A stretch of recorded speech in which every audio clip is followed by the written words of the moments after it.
कबनूर येथील भाजी मंडई शेजारी महापुरुषांचा लावलेला फलक एका महिलेनं फाडल्याचा तसेच त्यांच्याबाबत अवमानकारक वक्तव्य केल्याचा प्रकार घडल्यानं कबनूरमध्ये तणावाची परिस्थिती निर्माण झाली आहे।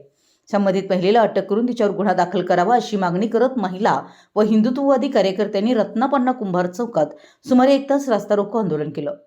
दरम्यान संतप्त जमावानं शिवाजीनगर पोलीस ठाण्यात धाव घेत घोषणाबाजी केली। रात्री उशिरापर्यंत शिवाजीनगर पोलीस ठाण्याकडून गुन्हा नोंद करण्याची कारवाई सुरू होती। त्यामुळे इचलकरंजी व कबनूर दोन्ही ठिकाणी तणावपूर्ण वातावरण निर्माण झालं होतं। ही घटना समजताच मोठ्या संख्येनं ग्रामस्थ कबनूरच्या चौकात जमा झाले। आंदोलनादरम्यान जय शिवाजी, जय भवानी, हर हर महादेव व जय श्रीराम अशा घोषणा दिल्या जात होत्या। परिणामी परिसरात तणावपूर्ण वातावरण निर्माण झालं होतं। संभाव्य अनुचित प्रकार टाळण्यासाठी चौकात मोठा पोलीस बंदोबस्त तैनात करण्यात आला होता।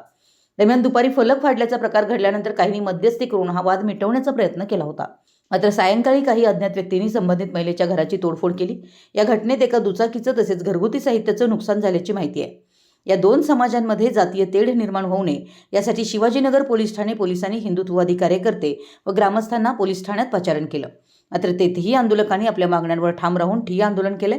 घटनेचा पुढील तपास पोलिसांकडून सुरू असून परिसरात शांतता राखण्याचं आवाहन प्रशासनाकडून करण्यात आलं आहे। मराठी न्यूजसाठी कबनूरहून चंदुलाल फकीर।